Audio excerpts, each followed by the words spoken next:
we'll have this discussion. Discussion? What discussion? This is a discussion combustion.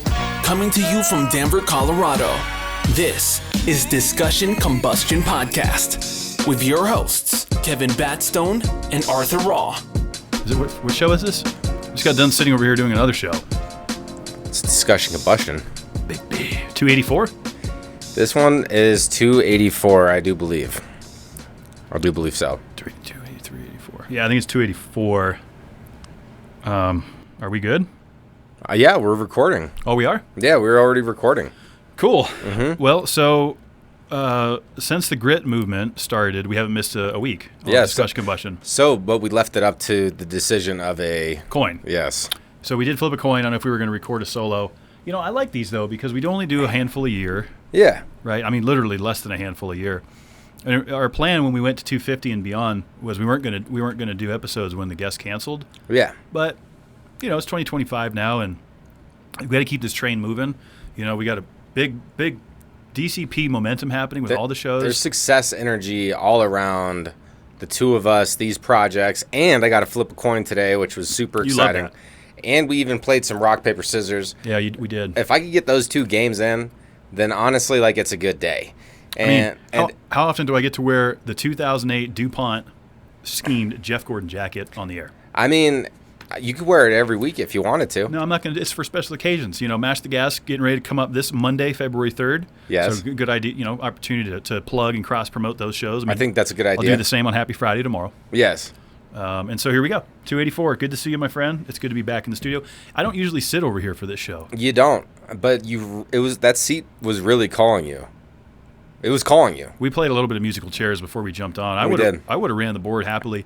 I didn't want to give it up. Like, I was kind of like joking. Like, you know, the fun seat sounds fun, but then I realized, like, this is where I've been since 2021. Well, for our audio-only audience, and thank you for the support over there on Spotify and Apple and all those other great platforms, they don't really see what's going on. Mm-hmm. So, you know, we appreciate that support as well, of course.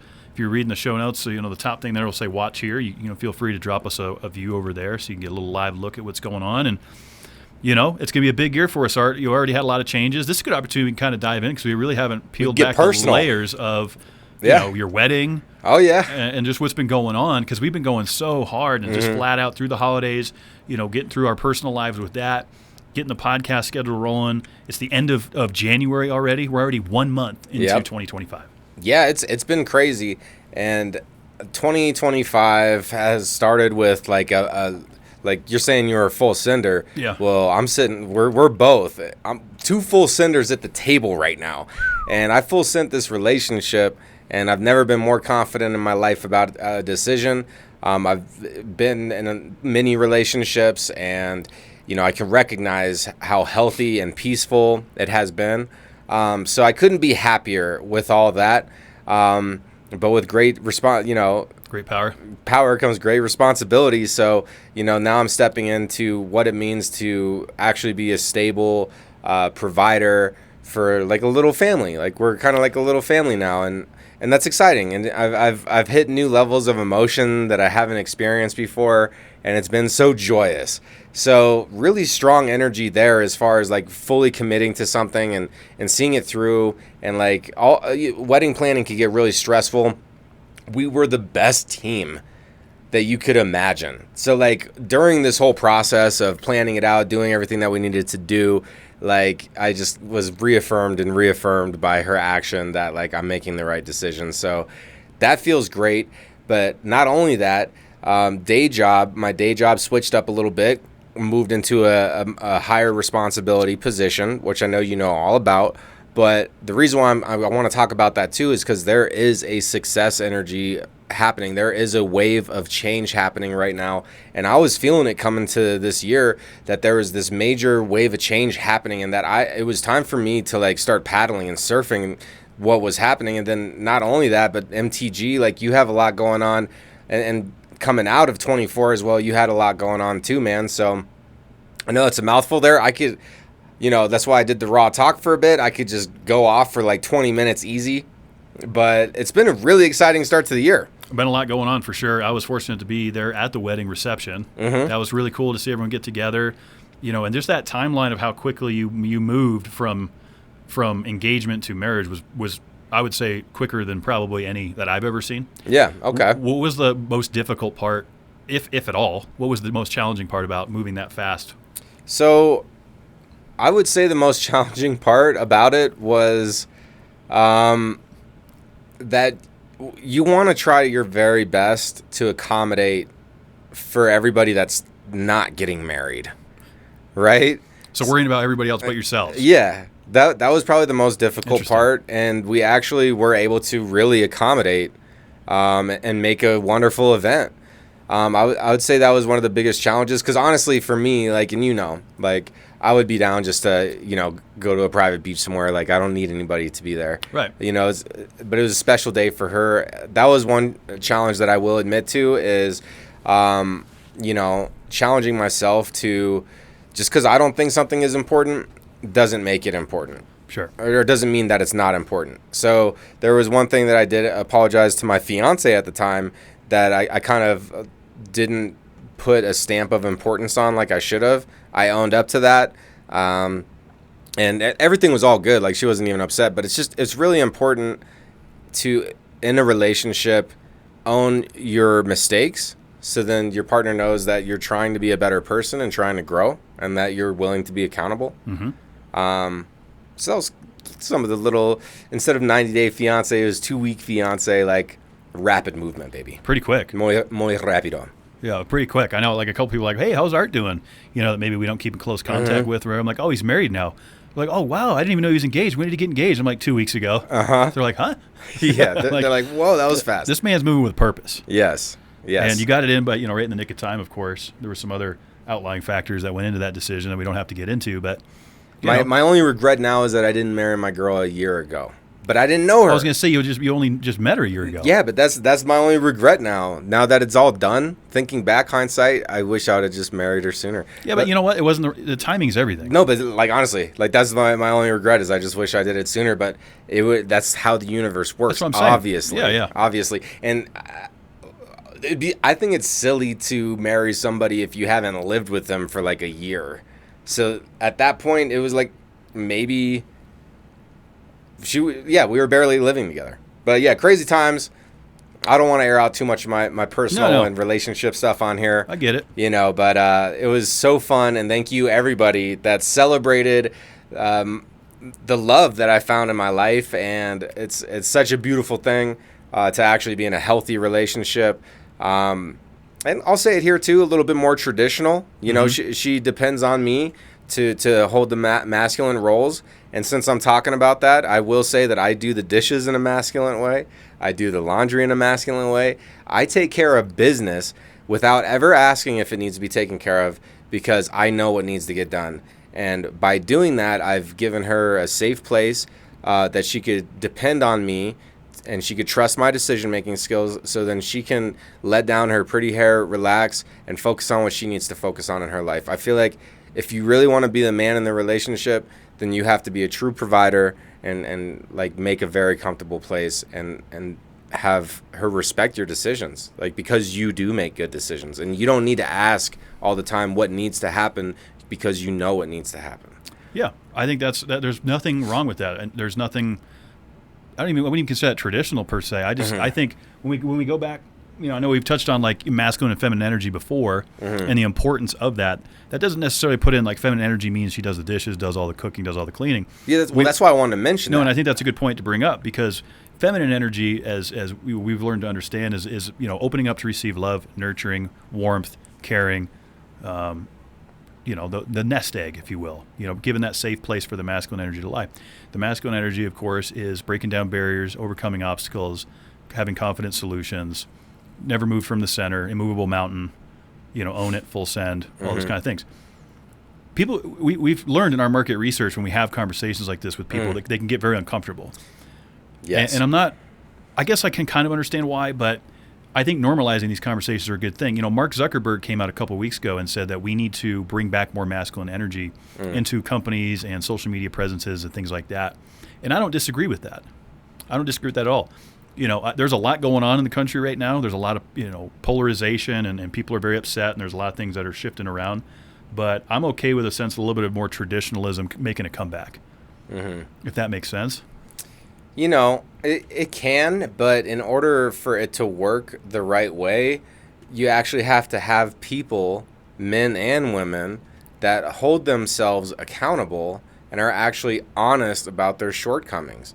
If people are not taking accountability, they're blaming society or whoever for all of their problems, I don't care like what gender or anything like that, what you identify, like who, I don't care. But if you're not holding yourself accountable and like actually acknowledging what is happening in your life, then, you know, to have those kind of strong values, like it's far and few between. And maybe that's why people get a little bit uncomfortable when these type of, you know, masculine, feminine energy, there's a lot of misconception with that. And judgment. Yeah. And it's like, oh, just because I'm masculine doesn't make me misogynistic. Correct. You know, or a womanizer. Correct. I actually, like, take the burden off of my girl. And, like, Yeah. I do my best to make her life more peaceful. So it's like, people misconceive this thing, and I think that's why it's an uncomfortable conversation. Even my wife now, she's even brought up stuff like this. Oh, like, oh, that was a very masculine woman, and she's noticed that like people start to get a little uncomfortable if she says stuff like that. So it is interesting that this type of conversation sparks so much uncomfortability. Yeah, when really we're just breaking down some basic psychology and human behavior, more than putting people in a box. Because I also like to reiterate this, you know, I've always supported like women in racing, right? I'm a huge supporter of that. And that can be confusing going off what we're saying here to people, but that means they're not listening to what I'm saying. You know, you can have a female in a masculine world, racing, considered masculine.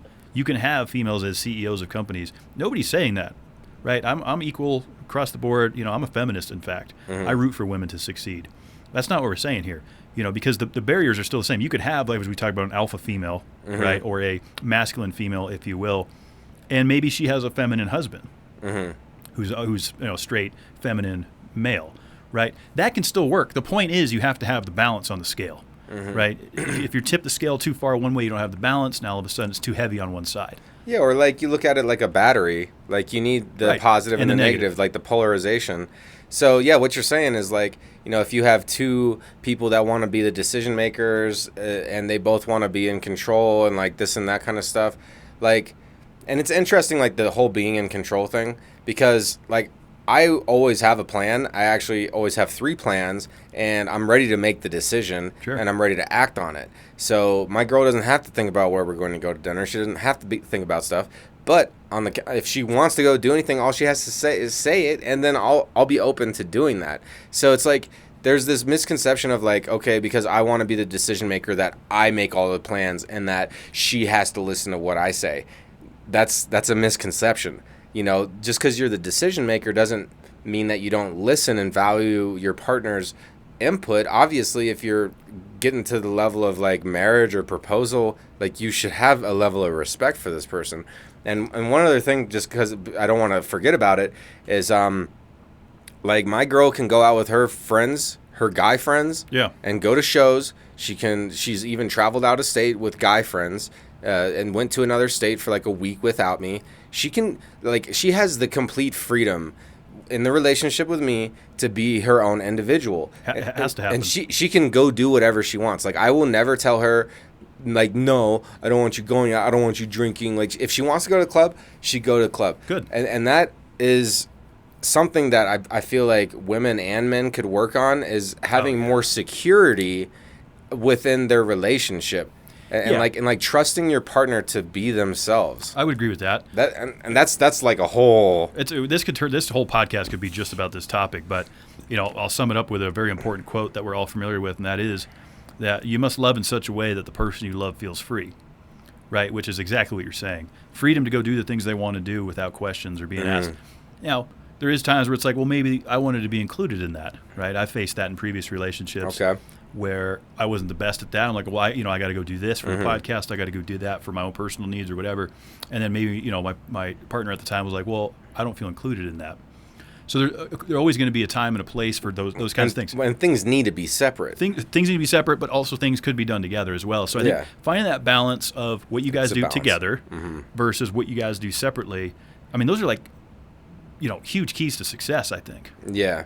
And everyone is so unique that one method doesn't just work for everyone. It's true. However, certain principles apply everywhere. Yeah, key bulletin points. So it's interesting how to be successful in a relationship. My greatest advice there is first find how to be successful alone. You got to start there. And how to enjoy, like, where you're loving life all by yourself. Like, that's where I was when this all started. Like, I have, like, and I still do. I just have, like, this love for life. And that's also because, like, of my journey and coming out of the darkness. Like, I'm looking through that lens. But until you actually have that self-love, like, you shouldn't even be considering being in a relationship.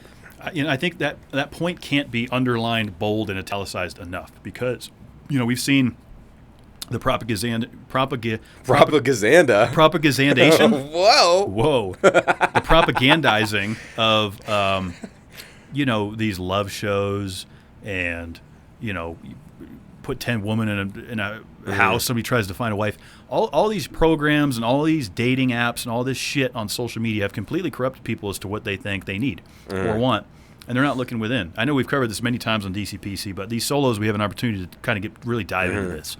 And I think it's good to reiterate that point. I read a quote the other day. It was Mr. Bean, one of my favorite, Rowan Atkinson. Remember in the 90s? Yeah, he's awesome. They're like, until you found that level of happiness when you're alone. Because remember, Mr. Bean was just always having a good time on his own. Yeah. Just out there getting it, right? When it was shitty. Even when it was shitty. He would find the little moments to be excited about. He was still having fun. And I think that, unfortunately, definitely an American problem for sure, and really around the world. Everyone wants love, of course, and companionship. But they rush into these codependent relationships because they don't want to be alone or they're feeling like they're missing out, that they don't have time to grow and learn who they are and be their best selves for the relationship. They're doing a chameleon. They're just trying to be, hey, I'll be whatever you need me to be. And this is why cheating happens down the road. This is why drug and alcohol problems start to surface in the relationship. I'm no expert. I've just been sitting around for 36 years and observing my surroundings. Or you get into a relationship because of the financial benefits. That's what I'm saying, codependency. Because look, it's hard to get out there alone and like to afford everything on your own. And that's one of the worst reasons to get together, though. It is, but people are doing that. Right. So, but going back to your original point that I'm agreeing with, that's not finding yourself and being your best self, right? You're just kind of, this is an opportunity. Where's the easy button? Yeah. Here's this financial opportunity. Maybe not, maybe I'm not really into this person as that much, but they have something that they can give me financial gain for. How is that going to be a successful relationship? It's not. And here's the thing is, like, and I hate to say this, but probably the majority of people won't have the level of acceptance and neutrality to actually sit there and admit where they are fucking up. I feel like the majority of people aren't going to do that. A heavy majority. And that's so, like, it's just like, and they're the ones telling people how to do things. I don't like it. Yeah. I don't know, man. Well, what do I always say? People will do more to avoid pain than they will to gain pleasure. And that goes for so many things. Leaving relationships, changing jobs, moving to different places, taking risks. All that seems scary, right? So let me just stay here on Complacent Boulevard in this 12-year marriage that we both cheating on each other, we're unhappy, whatever, right? People are, well, that's just going to be the easy way. Well, I'll just wait till the kids are out of the house, or if I just do this, or once I get to this milestone. Yeah. You've been saying a lot. People always say, thank God it's Friday, just working for the weekend. Well, thank God it's today, right? I've really been trying to adopt that a little bit because every day is an opportunity. Well, look, the sun came up. If the sun came up? Like, just because, like, corporations, like, made this work week fucking, like, whose rules are you living by? It's social conditioning. Like, that's where my head's at, is I'm like, okay, if I'm working and I'm, earning my paycheck, or if it's the weekend and I'm staying productive, because guess what? It's a new day. It doesn't matter what day it is. It's a new day. It is. When you zoom out and look at it from a life, perspective. But who's kidding who? There's been plenty of Fridays when you and I close the laptops and we go, like, fuck yeah. It's the weekend. We're get guys it. just like we're people just like everybody else. Right. We're in the rat race too. But if you try to challenge your thought process on things and try to change how you're looking at stuff, it does. So I've been listening to motivational stuff in the mornings when I do my workouts. And so I came across one new nugget that I've never heard before. And I kind of put it in the group chat yesterday. About 24 hours being 3 days? Yeah. I like it. And so this is the point, is like when they came up with the 24-hour day, that was like fax machines, like that was like caveman shit. That was like, they were riding horses and buggies, like, and if you wanted to send a message, like it might take 3 weeks to send a message. And that's when they came up with the day. That's our day. But this guy's over here talking about like, I look like with the technology that we have, like, why haven't we changed the way that we view one day? So he's like, when I wake up, that first 6 hours is like my first day from like, 6 a.m. to noon. And then my second day is like noon to 6 p.m. And then my last day is like 6 to 10 or whatever. And then he's sleeping. So he like changed his thought process to think that there's 3 days in every single day. So 21 days in a week. Yep, 21 days in a week. And so like how he's thinking about it is, if I just go into these 6 hours and treat it like a whole day, like how much can I actually get done? That's another thing. Like when we were wedding planning and doing all this stuff, like we accomplished so much in so little of time. Like you actually can be a high functioning, correct decision making, decisive motherfucker, right, if you really want to be. And so like, I don't know, man, I want to adopt this like 6 hour day shit. Yeah. And like what can I do with these days? And then how does that add up? Because if I'm having 3 days for every one day that complacent person's having, then imagine like the amount of growth in like a 1 month, because I'm like having 3 times the amount of productivity. It's just that mentality. So that was a new one that I heard, that. And I was like, that's interesting. I've never had that perspective. That's a good one to start, looking at in the toolbox a little bit and, getting stuff done. You were essentially working on a deadline. Like you had to get X, Y, and Z done before a certain date that you had in mind. For me, I work pretty well with deadlines, when I know I have X amount. Because I think deadlines teach people, number one, how to manage their time, how to pre-plan your business to get to the finish line. Here's my goal. How am I going to get there, right? Some people, I think, probably feel a little bit of pressure by deadlines. I don't know. But I think if you combine what you're saying with the, 3 days in a single day and the deadline mentality, you can really maximize time management and maintain your day-to-day operations. Like my 10-minute rule that I talk about. Doing that. Do the 10-minute rule every day so you don't have to spend 3 hours doing it on Saturday. Now you've freed up one of your days on Saturday, right? And you've met your deadline of getting whatever needed to be done by Friday. So, yeah, all that makes sense to me, and it's just good stuff to think about. When he was talking about, like, his day 3 in the 24-hour day, like, basically your, normal evening, like, that day he's relaxing. That's his unwind day. Yeah. So he's just kind of breaking it down like that, and it's crazy because I've had some super productive mornings where I'm, like, getting up, like, early, working out. I got a shower in, I got a read in. Like, I already banged out some of my major projects for the day, and it's, like, 7:30 a.m., and like a lot of people are just getting up. So it's like if I could like keep on that kind of trajectory, and like it's building like this new level of confidence of, it's like, okay, this sucks this day. I really enjoyed waking up early this day. Like it's not always fun. Sometimes it is. But like just sticking to it, and like regardless if I don't want to, I don't know, man. 2025 is going to be a breakout year. It certainly is. This is going to be the year. I know it is. There can be so many great things that happen. And you're getting up early has been rubbing off on me. I know you've been noticing my morning salutes. I've been getting up, not quite when you are, but significantly earlier. I'm like in that 5:45 range now. Yeah. Which is about an hour before I. And you're meditating with that time, right? I do a lot of positive affirmations in the morning, which I guess is meditation. Yeah, it's like a level of, I would say. Yeah, because I get into it for a good at least 25 to 35 minutes. I'll do affirmations in the morning. Sometimes I do them out loud. Sometimes I do them in my head. Do some breathing exercises. And basically what I'm doing is I'm pre-planning the day, and I'm affirming to myself that it's going to be a great day. Yeah. We're going to handle whatever comes our way, and any obstacle I will overcome. I'm going to remain alcohol-free. All those kind of things. Oh, those are good. Yeah, all those are good. Is a great way to start your day, I feel like. You spend that 30 minutes. So that's what I've been doing. Maybe get up, make some breakfast, and then get out on the road. Yeah. No, I like it, man. And I'm saying goodbye to another older version of Arthur, you know? Like, I probably was a commitment phobe, probably for the right reasons in the past. But I'm now full send committed. I have a great new grand opportunity for the day gig. I'm changing, like, how I wake up in the mornings. It's Arthur 8.0 Let's go. in this motherfucker right now. And then, in February, next month, we celebrate 6 years of doing Discussion Combustion. And then I'm also going to celebrate 4 years off of fucking opiates.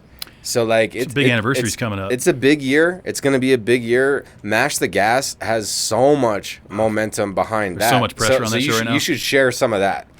Well, yeah, I mean, we're here, right? There's been a lot going on in the off season, of course. NASCAR Sky joining us is huge. Yeah, that's so exciting. Anyone that doesn't follow her, she's at NASCAR Sky. She's just incredible. The energy she's going to bring to the show. You know, Jeff Davis and I have been doing this program 4 years. We're going into year 5. We're bringing her on board. The dynamic's going to change a bit. The look of it's changed a little bit. The sound is going to change a bit. But, you know, we're still going to bring great content. It's still going to be in that 30 to 40 minute episode range. And we really just want to keep it as real as we can, but also keep it as dialed to, you know, NASCAR as possible. That's why we're getting, you know, turning some heads and people are interested in our commentary around the sport. And so I think with the 3 dynamic hosts that we have, it's really going to go well, I think. Yeah.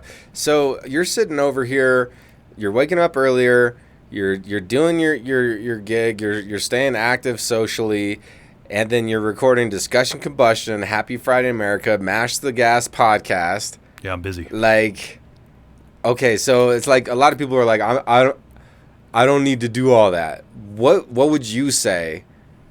What would you say is like the biggest benefit that you've received from seeing this kind of work ethic come out of yourself? Like, have you had a perspective on it? Like, holy shit. Yeah, that's a good question. You know, like you just mentioned, 6 years with Discussion Combustion. For a while, that was my only show, our only show. You know, Happy Friday, we didn't come around until 2022. So we spent 3 years just focusing all our energy on one show. Mash the Gas, of course, launched in 2021. And that was, you know, like a side project at the time. Yeah. We didn't know what it was yet, just like we didn't know with this show. And so I think I've learned as I've gone with each show and just, number one, going back to time management. To be able to do 3 shows a week, upload social media and maintain and write content, you have to be able to manage your time. Yeah. Big time. You know how many times, I mean, just being honest, that I just want to come home and not do any of it? Most times? Well, a lot of the time. Okay. Yeah, I don't know about, sometimes. I'll say sometimes. Like, hey, I don't want to wake up early every morning either. Yeah, so it's kind of something like that. And Mondays, you know, with Mash the Gas being Monday nights, that's a quick turnaround coming out of the weekend. That is fast. So Mondays are humdingers. You got the race on Sunday, Mash the Gas Monday night, has to drop. Monday night, has to be time-stamped. I get Tuesday to recoup. We do this Wednesday, Thursday. Boom. So, you know, my lifestyle, though, is a little bit more laid back than most, right? I don't have kids. I'm not married. Yeah. I can manage my time. But you're just as busy. Like very busy. Here's the thing, too. Like, and I don't know if I should even get into all that. Yeah, I don't know if I want to get into all that. What's that? Just like how when you have a family and kids and like dogs and all this stuff, then all of a sudden like you get like a free pass to live life.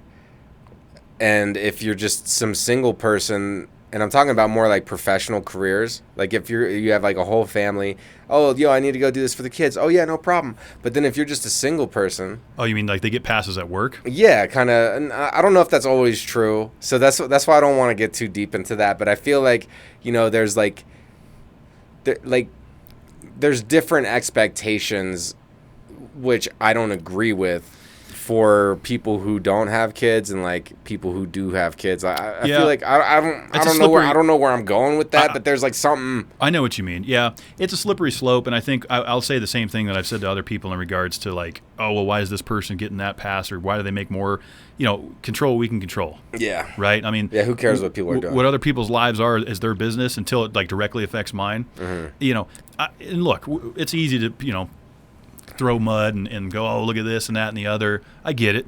But, control what we can control at the end of the day. You know, you got your gig, I got mine. That's what we're in control of. The rest is just noise. That's how I try to look at it, as Tom Brady always taught me. Yeah. Ignore the noise and do your job. And just stay productive. Like, honestly, it's not that hard to outwork people. No, it's not. Like, really, if you just, like, when you want to quit, if you just did one more thing. Right. Like, you're probably going to outwork a lot of people. Well, it's kind of like my 10-minute rule, just doing that. Mm-hmm. I don't want to do the 10-minute rule, but it changes your whole evening.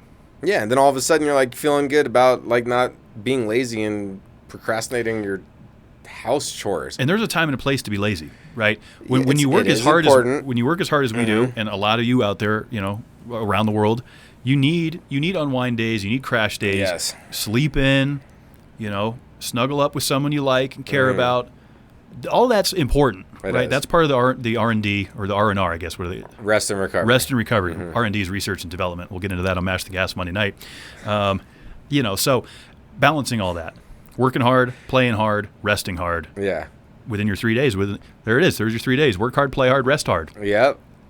It's wild, man. So I'm finishing day 2 today. Yeah, we're wrapping up day 2. I'm getting ready to start day 3. Coming into day 3. So who knows where that kind of mentality? It's just like the 5-second rule that I heard listening to motivational shit too. 5-second rule's big. Yeah, like you take your action immediately, just like the hero of the week tomorrow on Happy Friday, taking immediate action.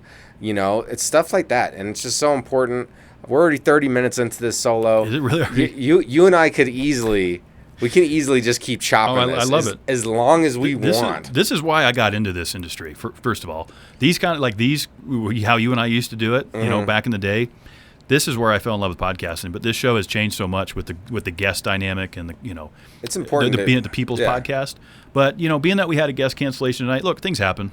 It wasn't even a cancellation. It was a ghosting. It was a no-show. it was a no call, no show. Yeah, and you know what? You only get one strike if you ever do that, and we invite you. One strike policy. Yeah, and since we're on the topic, we'll go ahead and just bash the person a little bit more. I had a 20-minute conference call with this individual earlier this month, planning out the show, going over some of the format, what it was going to be like, what to expect, how it was going to roll, they were how much time, overthinking this shit, and then went ghost on us. So. Can't take that too personal. No, it's okay. It's part of this industry. Podcasting's not for everybody. It's not for everybody. It's okay. And people get cold feet. I just, I have so much respect when someone can call me up and go, hey, Mr. Batstone, I've done my research. I really don't feel like this is the best fit for me. Yeah. I really appreciate you taking time and giving me this opportunity, but I'm going to respectfully decline the opportunity to be on the program. It's exactly what we were just talking about. People don't want to take accountability and own it. They don't want to just own it and say no. It's unfortunate, though. It's unfortunate, but your life will change when you start telling people no. Yeah, in a respectful way, like you create your own boundaries. People respect that. You have to, man. You have to in this life, or you're going to get taken advantage of. It's true. And you're going to end up in scenarios that you don't want to, be in. And I'll quote Jade I Am here, a guest that we've had on the show twice. She's fantastic. She goes, if it's not a hell yeah, then it's a no. Yeah, I like that quote. If it's not a hell yeah, it's a no. I like that Don't one. do shit just to do it. Do it because you want to do it. Yeah. Surround yourself with the people you want to surround yourself with. Engage yourself in the business opportunities you want to. Sometimes you have to do some business opportunities you don't want to do. But for the most part, controlling what you control, right? And then everything will flock together like birds of a feather. Hey, and if you're radiating that positive energy and you're giving it back to the world selflessly, then it comes back around, man. And this life is actually a beautiful existence, and it's beautiful right now.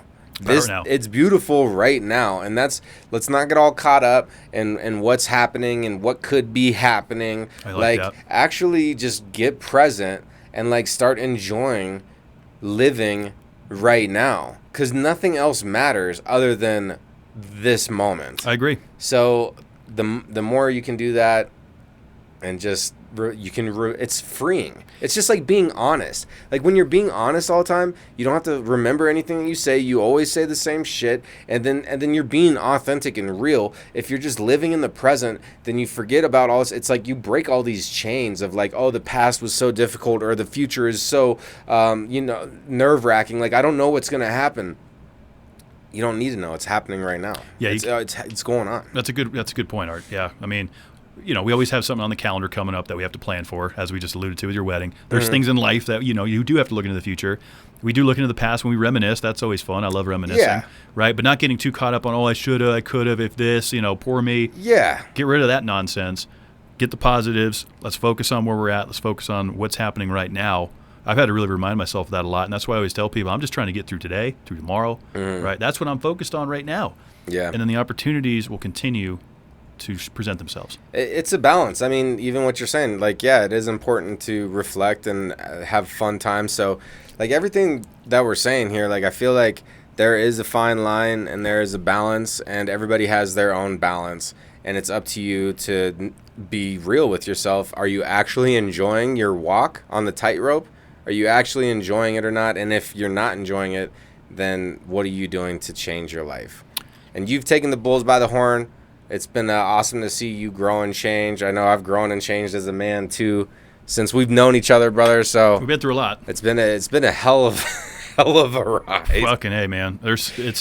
I wouldn't change a thing. You know, there's been some dark times. There's been some amazing times, and there's going to be more amazing times.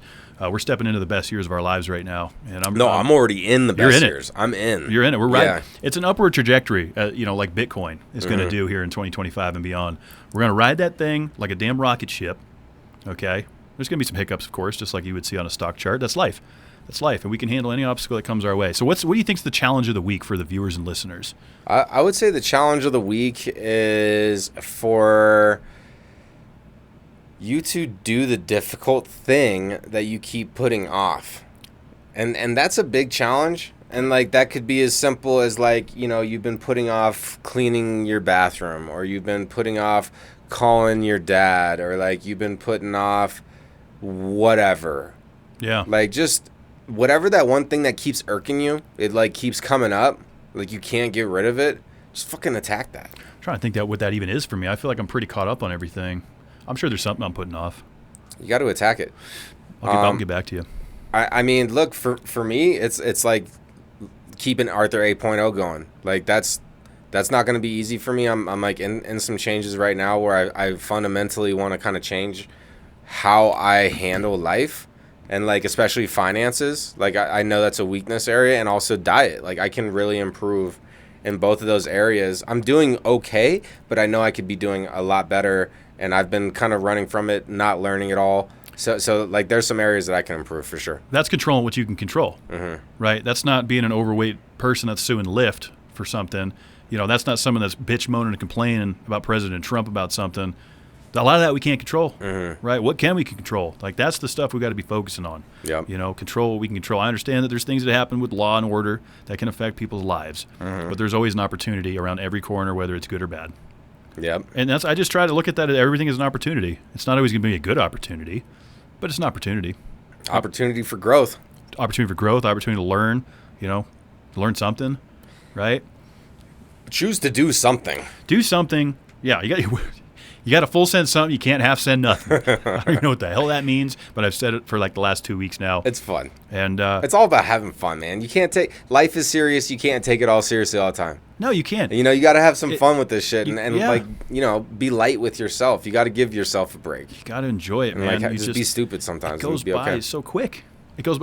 So to just sit around and do nothing, like, you're wasting time, man. You're missing out on the opportunities out there. Yeah, every day that you're sitting around doing nothing, I had 3 days of productivity. Think about that. Boom. It's a big statement. Boom, you just lapping motherfuckers. Come on, let's get it. Everyone's capable of owning it, full send it at any moment. 2025 is going to be a fantastic year. It really already has been. We're 1 month in, and look at all the great things that we've already cataloged in moments, memories, and experiences that have occurred. So I'm very fortunate to be here, to have the friends I have, to have the opportunities I have, to talk to the amazing people I get to talk to. The employment that I have, that's part of my morning affirmations, is just realizing what I currently have. Being grateful, because I have it pretty damn good, my friend. Yeah. I'm very blessed. I'm very fortunate, and I won't forget that. Yeah. So important to be grateful. I'm grateful for this show, our friendship, of course. I'm not going to go down my list, but I'm definitely grateful for everybody tuning in and everyone that supports Kevin and I over here and tunes in to Mash the Gas and all the support. It's been so momentous. Like, even just if, like, I'll post stuff on Instagram. I had a guy who's like, man, I needed to hear this today. That kind of stuff means a lot. So, like, if you are feeling the motivation to share your mess with the world and share your message with the world, then you can probably help somebody too. And nothing feels greater than being authentic while also helping people, man. So, like, that's how I'll close out 284. 284. 284 solo slammer. a good feeling, man. You know? Another one in the books. I'm glad we were able to do it. The coin said yes. Yes. That's something fun you could do. You know, you could flip a coin on a decision you want to make, you know? Yep. Heads is go. Heads is always go, tails is no, unless you're flipping on, like, are we getting pizza or wings? Yeah. You know, then you allocate one there. Best 2 out of 3. Best 2 out of Yes, 3. thank you. The coin flip can add so much fun. Simple things, guys. So fun. On a Friday night, if you're just, like, looking to spice things up and surprise someone, be like, we're going to flip a coin what we're doing tonight. They're going to be like, what? So there's some But simple free advice. you have to trust the coin. You got to go with what the coin says. Yeah, if you like flip the coin and then do the opposite, like What was the point? yeah, What was the point? yeah. Where do you draw the line in the sand? Yeah. You got to walk the walk if you're going to talk the talk. And you got to full send own it every fucking day. Yeah, and good luck with that. Good luck, everybody out there. Thank you so much for tuning in. Be good to yourselves. You deserve it.